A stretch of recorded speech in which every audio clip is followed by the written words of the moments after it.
Oh boy, what a weekend, Cowboys Nation. What a picture, what a game.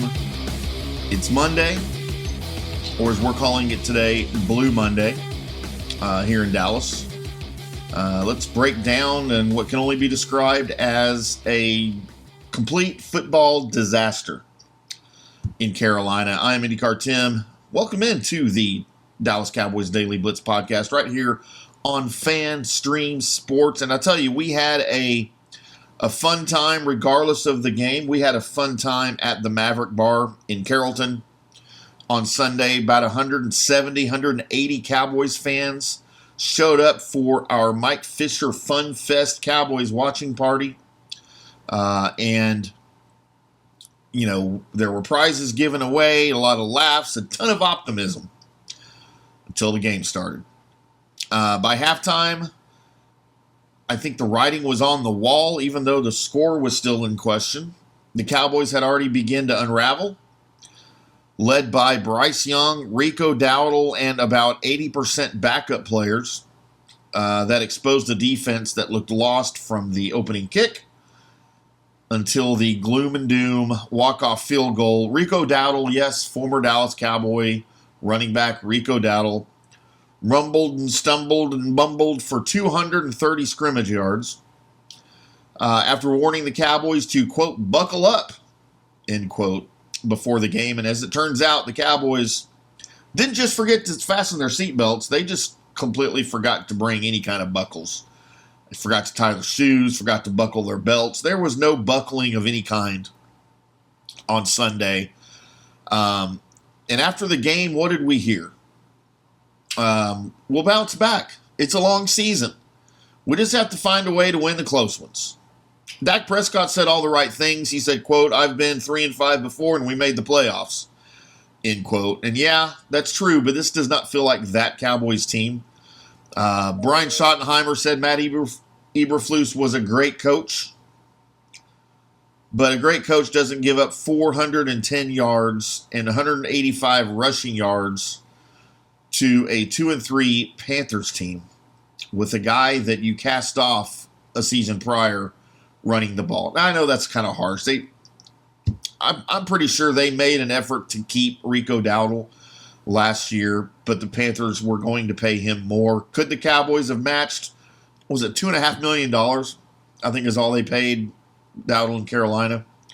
Yeah, they could have made a harder effort, but I think they, in their minds, had made the decision already to go with Javonte Williams, and I'm not saying that was the wrong decision. Javonte Williams has been great this year. I have no problems with him. And Dowdle may not do anything of note the rest of the season for the Panthers when Chuba Hubbard gets healthy again. But it just is a bad look, and it had to sting for everybody that was in on that decision. And for the Cowboys, you know, this was the perfect chance to kind of change the narrative, to prove the doubters wrong, to close the gap with Philly, even more importantly, after their collapse on Thursday night against the G-Men. But Dallas did what Dallas always does. They failed to rise to the moment. They're now 2-3-1, 13th best record in the NFC. They're a mid-pack team with really all those mid-pack teams have, just a dream of the playoffs, but bottom-tier execution. Dak threw 3 touchdown passes, but the final drive inexplicably went backwards. 3 plays, 3 negative yards, and a punt, and that was the Cowboys' last stand. And I've been here on these airwaves, on my other shows, all across my articles, praising Brian Schottenheimer for his play calling and his game planning. And I don't think this was different other than that last drive. That last series, I think, should be called into question. It was horrific. The screen passes, all you had was screen passes. And just negative yard. I was joking at the bar where we were watching and said, you know, if Dallas can just get to a 3rd and 12 and then, you know, do some more offensive magic from Dak. Dak to Pickens for 20 on a 3rd and 12. I said that'll kind of be the story of this game. But number one, it was much worse than 3rd and 12. You just couldn't get there. It was a bad look. It was bad execution. I believe on that series it was bad play calling. But I feel like that's sort of the outlier here. Offensively, I thought the game went well for the Cowboys, especially with Dak playing at his MVP level. After that last stand by the Cowboys, Carolina marched very easily, way too easily, right down the field into field goal territory. And you know what? I'll even say this. If Carolina needed a touchdown, if they were 4 points behind, if Carolina needed a touchdown to win the game, there's no question in my mind that would have happened if that's what they needed. It was that easy. And, you know, this team likes to talk about accountability. It's on the shirts, it's in the slogans, it's in the pressers. But now it seems like maybe it should just be a bumper sticker. There's no accountability anywhere across the board here. And that is evident by Jerry Jones after the game. There were no usual post-game comments on his 83rd birthday. By the way, happy 83rd birthday to Jerry Jones today on October 13th. But that's how bad it was. Jerry didn't even want the microphone on his birthday. So all this can tell us really is that maybe this is the best the Cowboys have. Maybe this is just who they are.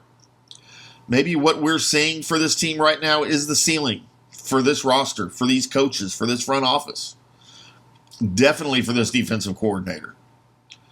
And if that's true, then buckle up, Cowboys Nation, because this ride can get a whole lot bumpier before it gets any better.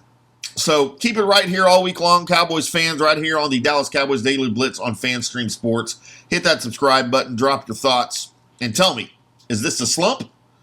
Or is this the truth about who the Dallas Cowboys really are? I would love to hear from you at IndyCarTim across all of your social media.